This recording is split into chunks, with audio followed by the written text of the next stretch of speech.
Imagine waking up, like not to the that sharp artificial beep of a smartphone alarm. Oh, the worst sound in the world. Right. And not to the, that gentle, curated silence of a modern minimalist home either. Yeah, that pristine quiet. Exactly. Imagine you open your eyes and you are immediately immersed in a living, breathing, just profoundly complex symphony. A symphony of chaos, probably? Totally. Like, there are the specific rhythmic clicks of dozens of paws on the floorboards. Wow. There are all these varied frequencies of breathing, the shifting of weight, the subtle murmurs, morning stretches. You are waking up to the immediate, unapologetic demands of 14 different animals. 14. That's just a staggering number to wake up to. It is. And we're not talking about, like, a homogenous, perfectly trained pack of identical show dogs here. Right. Not a matched set. No, we're talking about 14 fiercely distinct, vibrant personalities. Each one carries their own deep history, their own visible and invisible scars of past trauma, and their own highly specific, non-negotiable daily routines. It really, it immediately shatters our conventional, highly sanitized idea of what a domestic morning is supposed to look like. Oh, completely. Because if you think about the modern household, the goal is almost always predictability. Yeah, we want control. Exactly. We want control over our environment. We want things clean, quiet, operating exactly on our schedule. Right. God forbid a dog barks during a Zoom meeting. Right. But the scenario you just painted, it replaces all of that human-centric control with an ecosystem that is, well, it's entirely organic. Yeah. It's slightly chaotic, yes, but more importantly, it's deeply and undeniably interdependent. Yeah. The humans don't just own the environment, Yeah. right? They're just one moving part within it. And that interdependence, that's the entire core of what we are unpacking today. We are taking a deep dive into this remarkable piece of source material. It really is fascinating. It's a deeply personal, incredibly candid written account by a woman named Sophie. Mm-hmm. And she basically just opens up the doors to the intricate, almost unbelievable ecosystem of her home. Yeah, she holds nothing back. Not a thing. It is a space she shares with her boyfriend, her 3 adult children, though she does note her daughter is currently in the process of moving out, and of course, the absolute stars of the show, 6 dogs and 8 cats. And what becomes immediately clear when you're reading Sophie's account is that this isn't simply like an inventory of a crowded house. No, it's not just a list. Right, it's not a census. It serves as this really fascinating window into a highly complex, self-sustaining emotional economy. An emotional economy, I like that. Yeah, we are basically looking at a masterclass in how human beings and animals fundamentally co-regulate each other's nervous systems. Like every single interaction in this house has a weight and a purpose. So just to give you a roadmap of where we are heading today, we have a massive amount of ground to cover. A lot of ground. We're going to dive into the sheer, staggering logistics of keeping this many heartbeats alive and happy under one roof. Which is a whole operation in itself. Oh, yeah. And we'll explore the heavy emotional weight that these animals bring with them and the incredibly unique personalities that honestly prevent this massive pack from just tearing itself apart. Yeah.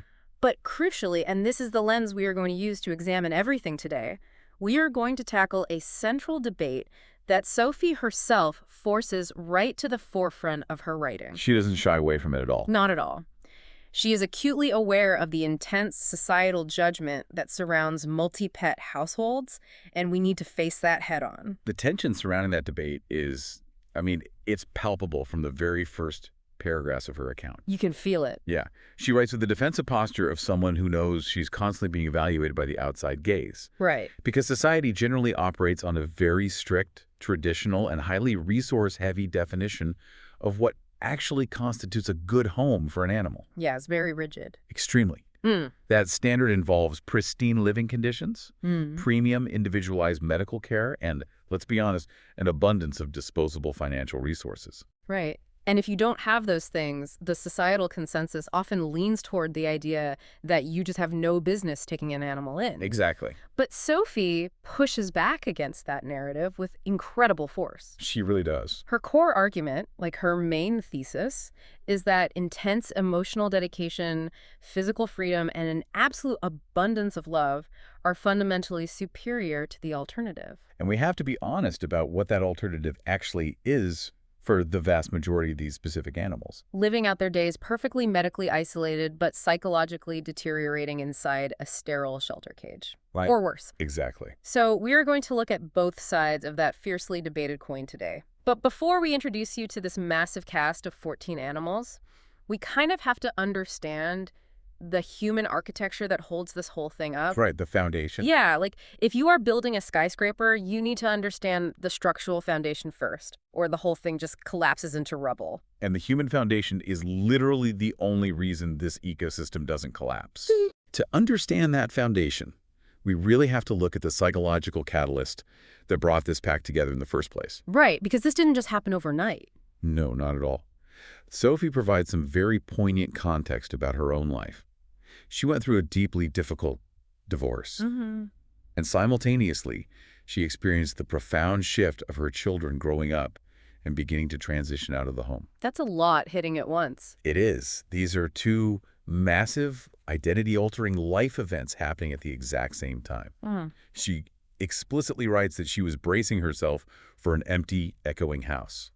She expected complete deafening silence. Yeah. And if you've ever gone through a major life transition like that, a breakup, a move, the kids leaving for college, you know exactly what that impending silence feels like. It's heavy. It's a physical weight in the room. But Sophie says that instead of silence, her home filled with pause, purrs, and unexpected love. It feels like a textbook example of nature abhorring a vacuum, doesn't it? The space left by the end of her marriage and the shifting independence of her children created this massive emotional void. And rather than letting that void calcify into isolation or depression, she allowed it to become a sanctuary. Yeah, it's this really beautiful intersection of profound loss and radical renewal.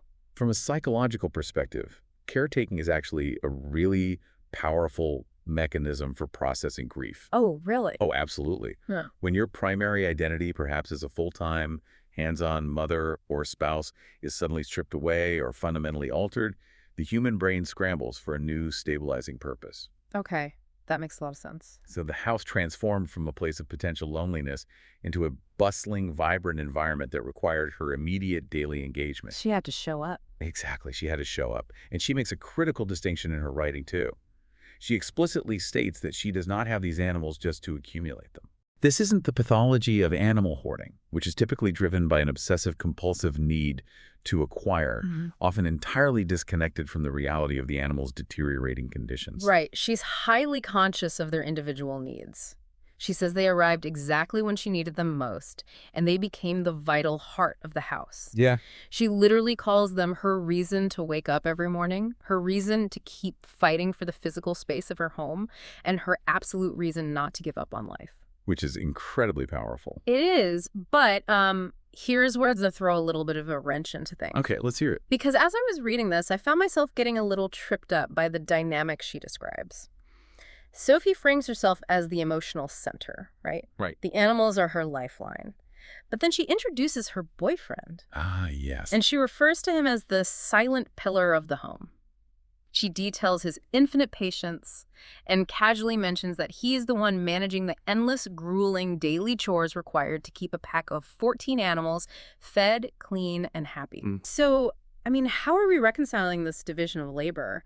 It sounds an awful lot like Sophie gets to hold the beautiful, emotional vision, while the boyfriend is stuck doing the massive, literal heavy lifting of scooping the yard and scrubbing the floors. Well, you are tapping into the hidden and honestly often deeply underappreciated mechanics of sanctuary building. It's a crucial dichotomy, isn't it? It really is. Sophie is the narrator here. She is the one articulating this profound, almost spiritual bond with the animals. But the reality she describes makes it undeniable that without her partner's immense physical dedication, her emotional vision simply could not survive contact with reality. It would break down in a matter of days. Exactly. It's like she's the visionary architect drawing these beautiful blueprints for sanctuary, but he's the general contractor out in the mud actually pouring the concrete and swinging the hammer every single morning. That is a perfect analogy, and that division of labor actually mirrors a concept in behavioral ecology called a mutual aid network. Okay, tell me about that. So in these networks, different participants offer entirely different currencies, but the ecosystem requires both to survive. The phrase silent pillar is incredibly deliberate. Right. Pillar means support. Yes. It implies foundational strength, absolute support, and crucially, a lack of demand for the spotlight. Consider the sheer volume of physical labor involved Yeah, here. I can't even imagine. We are talking about the daily waste of 14 animals, Oh, God. the sweeping of fur, the preparation of massive quantities of food, the management of the physical boundaries of the home. It's a full-time job. It is. His quiet, infinite patience with the animals and the immense labor he donates to the household forms the physical infrastructure that allows her emotional sanctuary to exist. Because without his labor, the beautiful chaos Sophie describes would rapidly devolve into just unmanageable, toxic chaos. Exactly. He grounds her vision in reality. It really takes a very specific and frankly rare kind of human partnership to sustain that level of relentless, daily, unglamorous care without building up massive resentment. It really does. It requires total buy-in. Right. And it really sets the stage for the kind of environment these animals are entering. So, with that human foundation in place, Sophie providing the emotional gravity and her boyfriend providing the physical infrastructure, let's move into the actual pack. Yes, let's meet them. We need to start with the senior members of the canine contingent, because these dogs really seem to establish the emotional baseline for the entire house. The canine contingent in Sophie's home is fascinating because it largely represents deep emotional dependency. Yeah, they really need the humans. They do. These dogs are carrying highly visible, highly disruptive scars from their pasts and their integration into the home challenges. Basically everything we think we know about pet ownership. Okay, let's bring in Camilla and Loki. These are the Yorkie grandparents of the house. Mhm. Sophie tells us they arrived about a year ago. They're over 8 years old, and they came in absolutely terrible physical condition. Just heartbreaking. Really rough. Camilla's backstory is incredibly tough. When she arrived, she was missing teeth, her skin was completely ruined, and she was so psychologically shut down that she refused to eat or play. Sophie initially thought she was harboring some grave terminal illness. Camilla's presentation is textbook for a severely neglected senior animal. Really? Just the total shutdown? Yeah. When a dog experiences prolonged neglect, the physical deterioration, dental decay, the dermatological ruin from untreated parasites or allergies is almost always compounded by complete psychological withdrawal. Wow. The animal essentially learns helplessness. They shut down their exploratory behaviors because interacting with the world has only ever brought discomfort or fear. But the environment Sophie and her boyfriend created completely rewired that learned helplessness. Which is incredible to see. It is. Sophie writes that with immense patience and consistent affection, Camilla totally transformed. Today, she isn't hiding in a corner. She is a happy little dog who runs around the house and wags her tail. That's the dream outcome. And then there's Loki, her inseparable companion. Now, Loki comes with a major quirk. Very challenging quirk. Yeah. He has a habit of urinating wherever he pleases, just wherever the mood strikes him inside the house. Yeah. But the detail that stopped me in my tracks when reading this was a simple 4-word phrase Sophie uses. She says, "A nadie le importa." Nobody cares. That single phrase is a radical, almost subversive departure from the standard contract of modern pet ownership. It is entirely subversive. I mean, think about your own home or the homes of anyone you know with a dog. Right. If you were to poll 100 people on what the absolute non-negotiable deal breakers are for keeping a dog indoors, peeing everywhere is universally at the top of that list. Without a doubt. People rehome dogs for far less. But in Sophie's house, it's just accepted as a baseline fact of their shared existence. It's treated like the weather. You don't get mad at the rain. You just grab an umbrella, or in this case, a mop. And you are identifying the core of the debate we are exploring here. What Sophie is describing is unconditional acceptance. Because often, our love for a domestic pet is heavily, if subtly, conditioned on their strict compliance with our human lifestyle. That is so true. We don't even think about it. We don't. We demand that they be housebroken, that they don't bark when we are on Zoom calls, that they walk perfectly on a leash. The moment they violate that convenience, the relationship is threatened. Right. For many families, an incontinent senior dog like Loki is an immediate ticket back to a shelter, where his chances of adoption are virtually zero. Exactly zero. But Sophie's philosophy operates on a completely different axis. The home adapts to the animal's failure, rather than discarding the animal for failing. And what's wild is that it's not just Sophie doing the accepting. The text details that Camilla and Loki, despite the missing teeth, the ruined skin, and the random puddles on the floor, sleep peacefully every single night with Sophie's eldest son. Yeah. In his bed. in his bed. And even more incredibly, a cat named Gateau actually curls up and sleeps right in the middle of them. They form this inseparable cross-species senior cuddle puddle. Which speaks volumes about the pervasive environment of safety that the humans have cultivated. How so? Well, animals, particularly traumatized ones, are highly exquisitely attuned to human stress and rejection. They read our microexpressions, our tone of voice, our muscular tension. Right, they pick up on everything. Yeah, everything.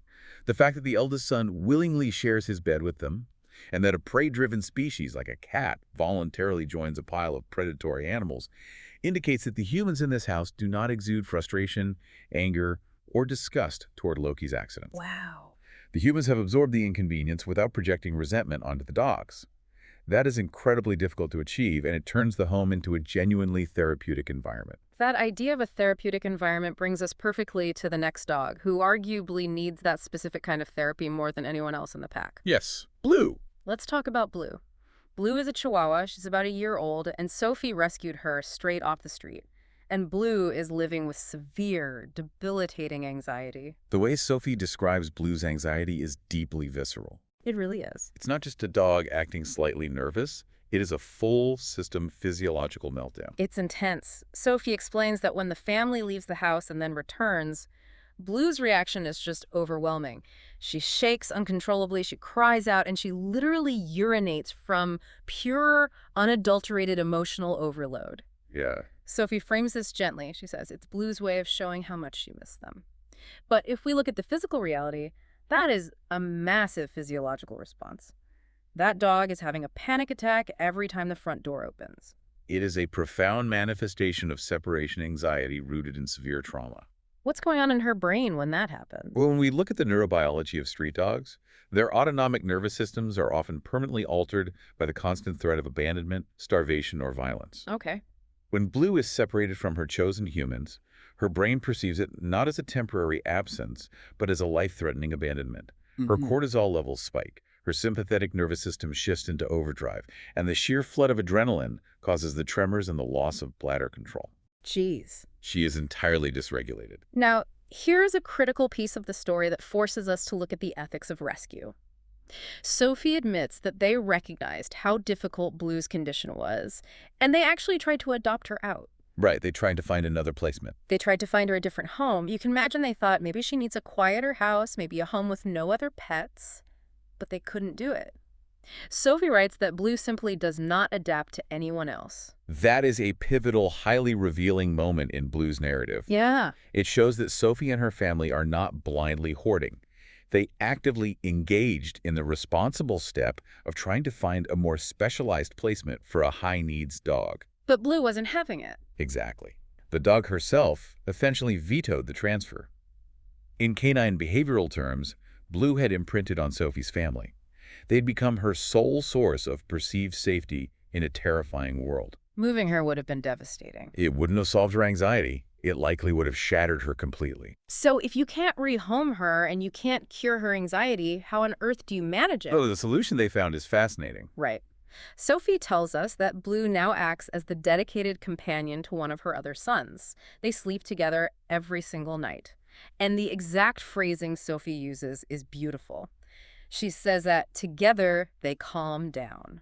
That concept, together they calm down, is the absolute epitome of mutual co-regulation. I love that term. How does that work physically? Think about the mechanics of what is happening there. A dog's heart rate and breathing can actually synchronize with a human's when they are in close physical contact. Really? They sync up? They do. The human's slow, steady breathing during sleep acts as a biological metronome for the anxious dog. Again, we see the household actively adapting to the animal's trauma. They aren't trying to force Blue into a crate and applying a rigid behavioral modification program to force her to conform to a standard of, like, normal canine independence. Exactly. They recognize that Blue requires physical proximity to a specific human to regulate her nervous system, and they accommodate that profound need without judgment. It is trauma-informed care applied intuitively in a domestic setting. Okay, so we have the senior Yorkies requiring immense grace. We have the highly anxious Chihuahua requiring physical co-regulation. And then we have the chaos agents. Ah, yes. The poachy siblings. The high-octane, energetic core of the entire pack. Yep. These three are named Nina, Ñoño, and Oso. They are Pomeranian Chihuahua mixes, all about a year old, and reading about them feels like reading about a localized weather event inside a house. A tornado, basically. Pretty much. Let's break down these distinct personalities. First, you have Nina. She is the undeniable leader, the instigator.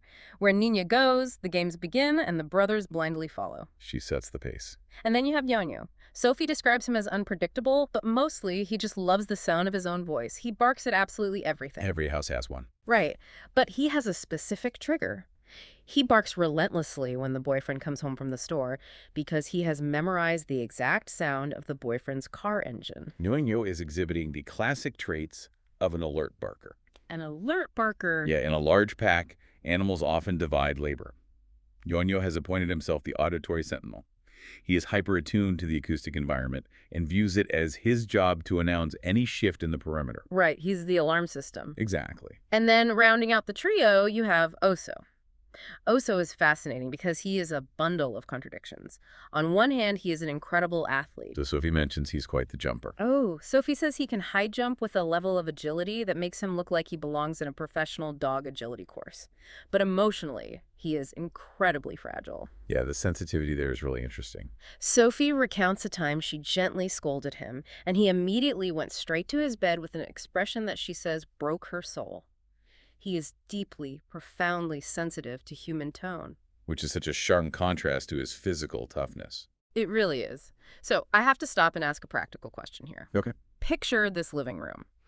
You have Ñoño barking his head off at cars, Oso launching himself into the air, Nina instigating a stampede of play, plus the seniors, plus the anxious Chihuahua.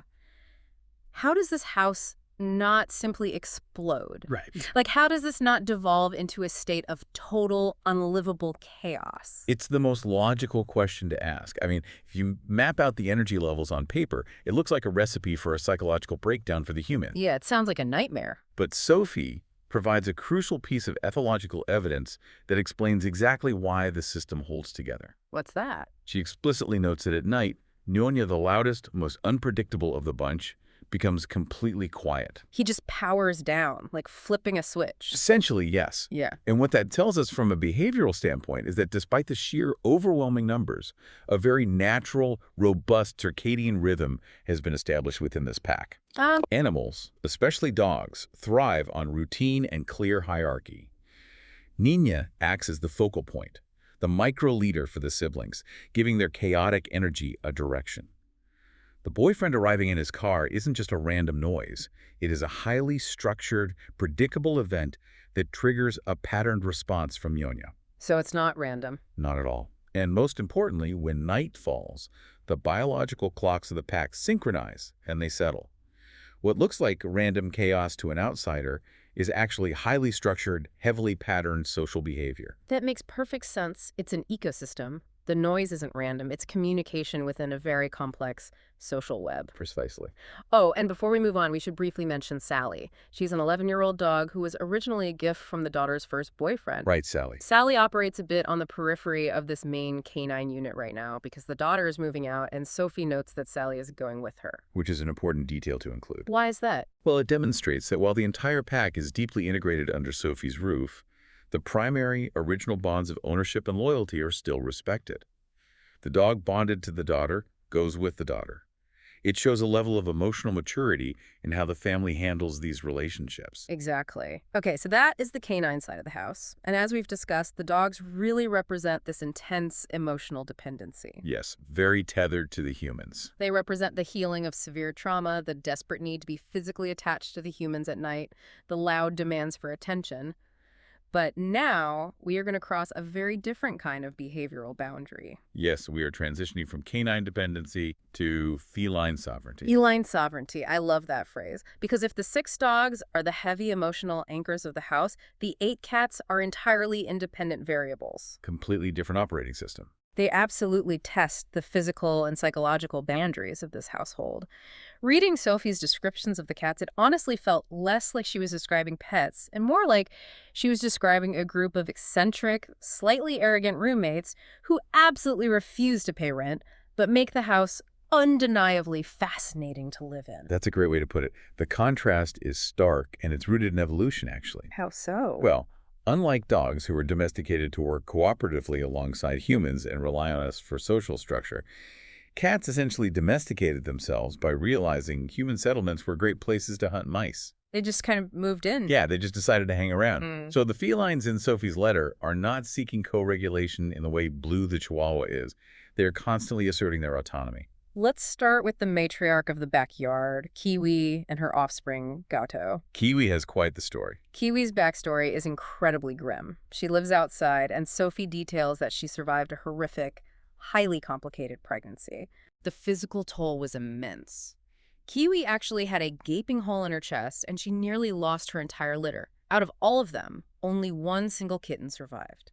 It is a harsh, unvarnished look at the reality of life for a stray animal. It highlights the incredible physical resilience required just to survive, let alone reproduce, without human medical intervention. Right, and in the total bloody chaos of that survival moment, they didn't have time to figure out the gender or come up with a cute name. They just called the surviving kitten Gato, literally just the word cat in Spanish, and the name stuck. Sometimes the simplest names are the best. True. Now, we actually brought Gato up earlier. Gato is the cat who uniquely, deliberately chooses to sleep curled up with Camila and Loki, the senior Yorkies. Sophie makes a point to say it's as if those dogs are Gato's actual family. From an ethological perspective, that is a beautiful and complex example of cross-species socialization. Why do you think she does that?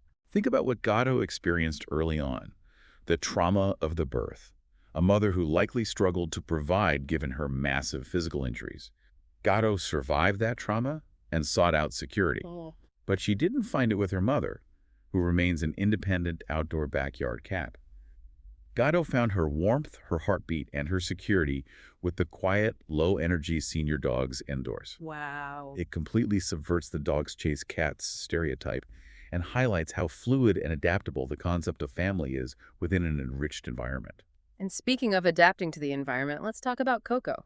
Coco is Kiwi's brother. Ah, Coco. And Sophie makes it abundantly clear. Coco is the undisputed king of the house. He has claimed the living room as his personal domain. Of course he has. But his defining characteristic is that he has physically figured out how to open the heavy sliding glass doors all by himself. Which is an impressive display of mechanical problem solving, high intelligence, and absolute unchecked entitlement.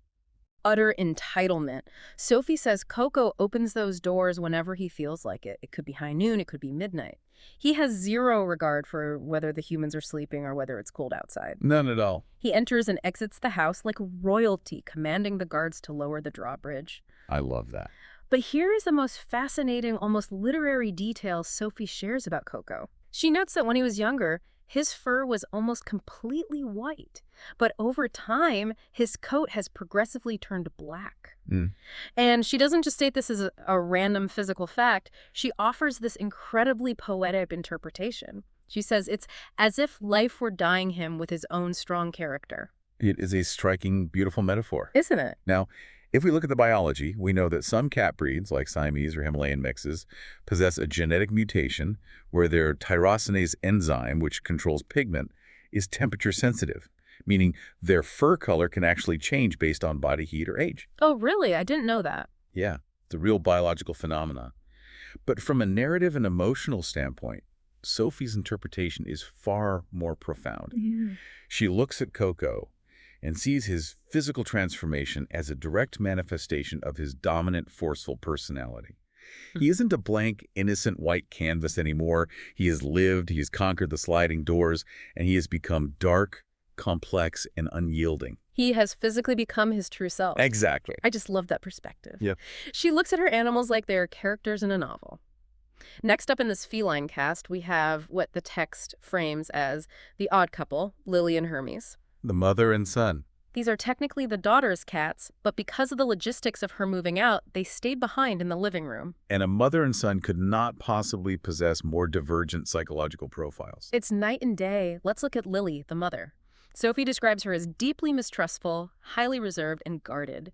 She absolutely hates being touched, and she even lashes out and gets angry at her own son. Very defensive. Extremely. And here is her routine. Occasionally, the lure of the outside world gets to her and she escapes the house.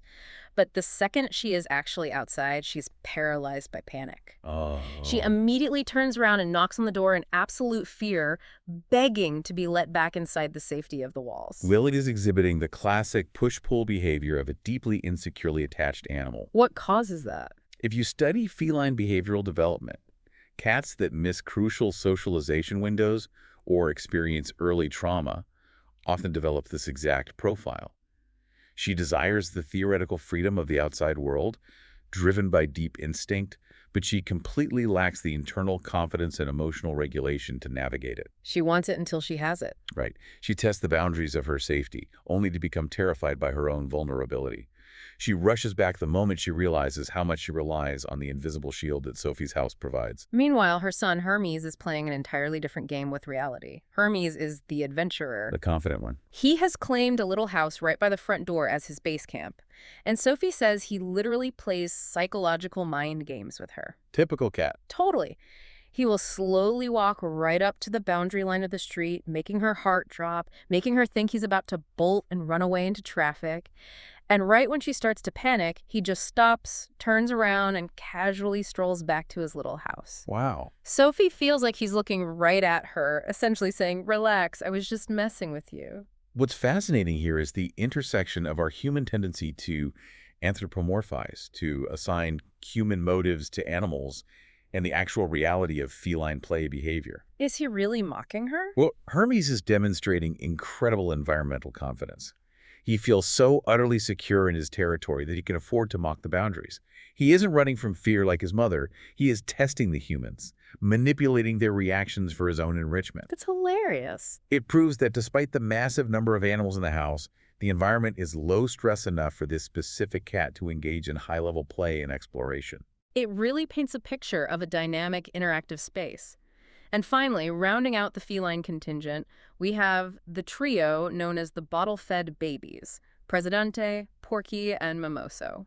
We really need to pause and acknowledge what hand-rearing kittens actually entails. It's intense, right? Feeding neonatal kittens with a bottle is an incredibly grueling, labor-intensive process.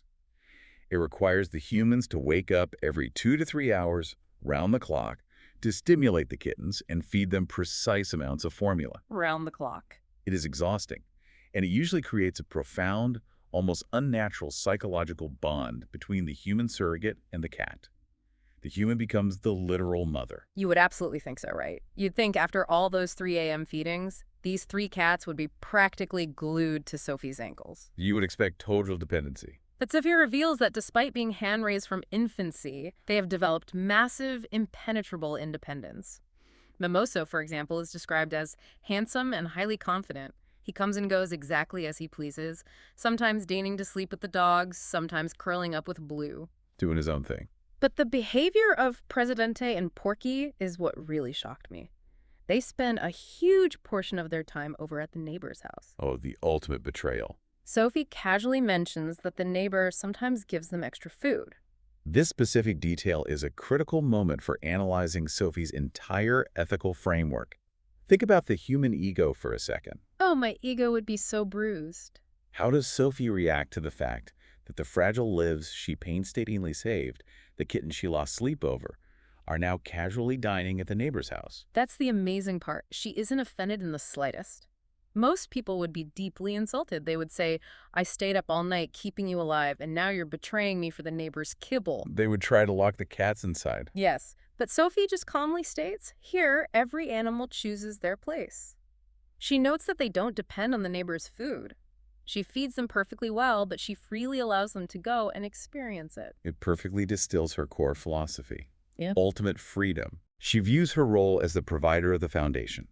She provides the safety, the baseline nutrition, the medical triage, but she fundamentally deeply respects their autonomy as sentient creatures. She doesn't own them. She doesn't view these animals as possessions. She does not believe they owe her their exclusive loyalty in exchange for the grueling labor of keeping them alive. If a cat finds additional enrichment, or just a different flavor of food, at the neighbor's house, she does not internalize it as a personal betrayal. It is an incredibly mature, non-ego-driven form of love. It really is. Non-ego-driven love. That is incredibly hard to practice, even with humans, let alone pets. But okay, let's take a major step back and look at the big picture here. Right, let's zoom out. We have mapped out the entire human foundation. We've explored the deep emotional trauma and the fierce devotion of the dogs. We've traced the wild, untouchable independence of the cats. It's a vast system. We are looking at a living, breathing, eating ecosystem of 14 animals. And having explored the sheer massive scale of this reality, we absolutely must address the elephant in the room. We can't avoid it. We cannot ignore the debate that this kind of household triggers in the outside world. Because we have to address the economics, the logistics, and the ethical implications. Yeah. The reality of feeding and maintaining 14 animals daily is financially and logistically staggering for an average family. Exactly. How do they actually afford to keep this ecosystem alive? And to put it as bluntly as society often does, is it morally right? Let's look at the logistical reality first. Sophie provides the specific recipe they use to stretch their resources. Right, the food.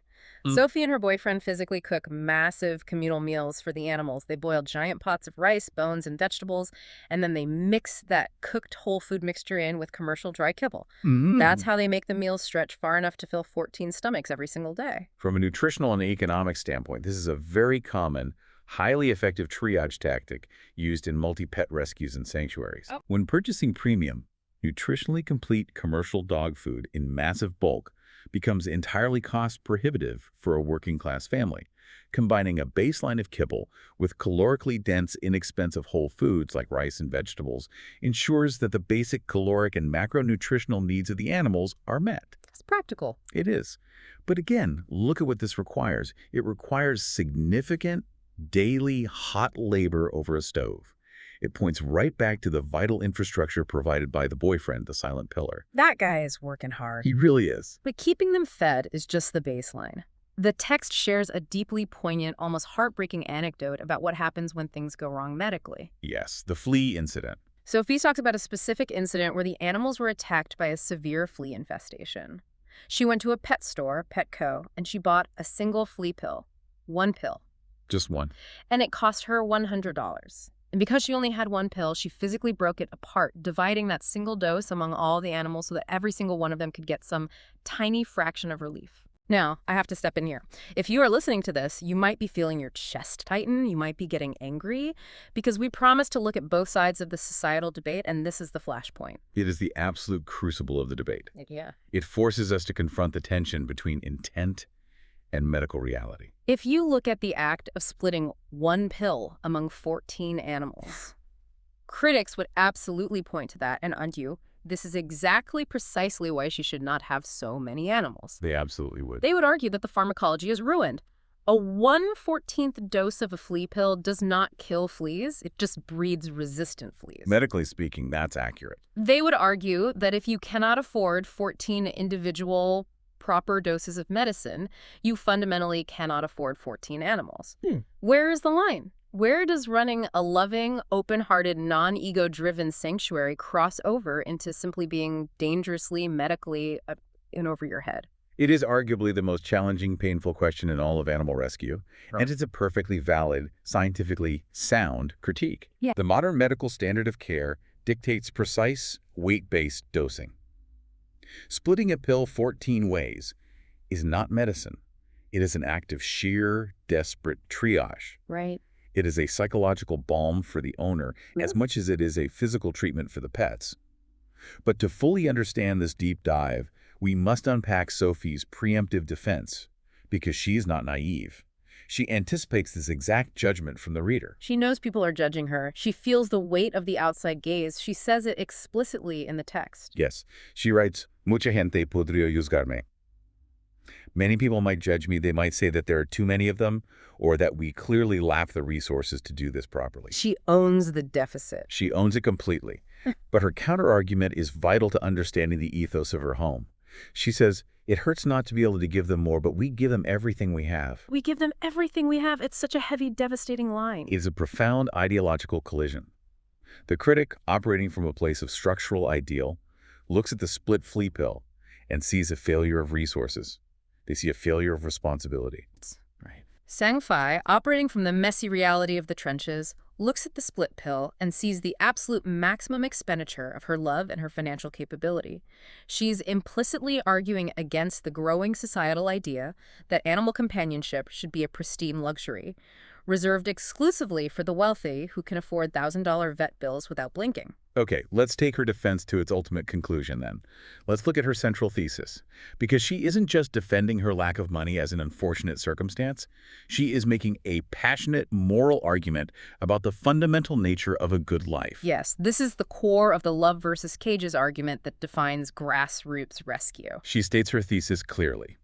They have a right to be free, to run, to play, and to live in a house where they are loved, not in a cage. She is directly, unapologetically comparing her imperfect, highly chaotic, financially stretched home to the alternative. And the alternative for a dog that pees on the floor or a cat that attacks people is a perfectly sterile, medically precise, highly resourced shelter cage where an animal might spend years psychologically degrading or eventually be euthanized for space or behavioral issues. It perfectly encapsulates a profound, ongoing philosophical debate within the animal welfare community. On one side of the spectrum, you have the resource standard. Right. This is the belief that an animal's physical, behavioral, and medical needs must be met perfectly according to modern veterinary standards. Mm-hmm. If a person cannot meet those standards, the belief is that the animal should not be kept, because lowering the standard risks slipping into neglect or hoarding.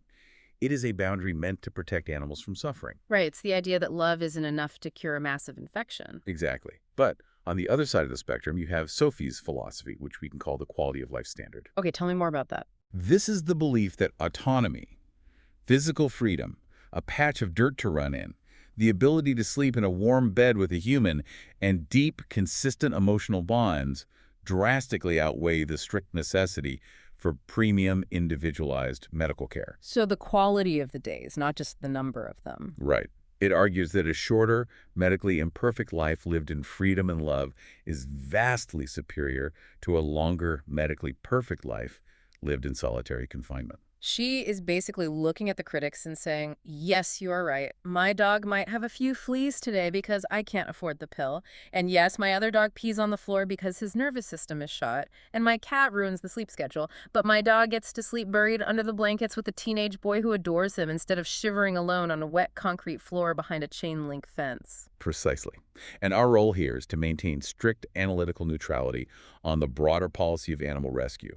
But we can absolutely appreciate the immense passion and the lived reality she brings to her perspective. Oh, for sure.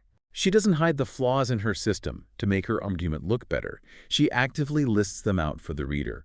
Blue peas from raw emotion, Loki peas for absolutely no reason, Yo-Yo barks incessantly just to hear himself bark, Coco opens the doors and lets the cold air in at midnight. She sees the imperfections with crystal clarity. But she immediately follows that brutally honest list of flaws by saying, pero son míos, son nuestra familia. But they are mine, they are our family. And she concludes by saying she wouldn't change a single hair on any of them. It's beautiful. So having traversed this massive ecosystem, what does this all mean? How do we synthesize all of these deeply tangled threads? Well, if we pull all of these behavioral, economic, and emotional threads together, we are left looking at the incredibly fragile, beautiful, and resilient ecosystem that Sophie and her partner have built. Yeah. It is a home that is physically stitched together by the boyfriend's silent, relentless daily labor. It is emotionally anchored by the dogs, who bring their healing traumas and their unconditional loud demands for proximity and co-regulation. And it is constantly challenged and intellectually enriched by the cats, who assert their wild evolutionary independence and remind the humans daily that love does not equal control or possession. Beautifully said.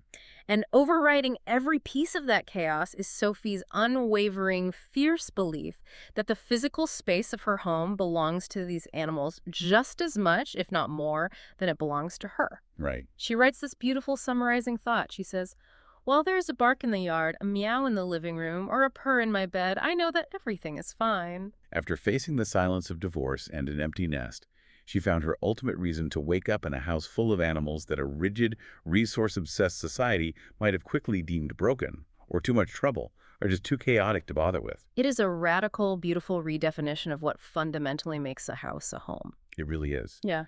In her view, a home is not defined by silence or aesthetic perfection, or having the vast financial resources to buy 14 individual $100 flea pills. A home is defined by mutual survival, unconditional acceptance, and the messy daily work of emotional co-regulation. Which brings me to a final thought I want to leave you with today. If you are listening to this, I want you to lean into Sophie's absolute stubborn refusal to change a single hair on her deeply imperfect animals. That's a great thought. We spend this time talking about how society rigidly judges her for keeping this chaotic pack.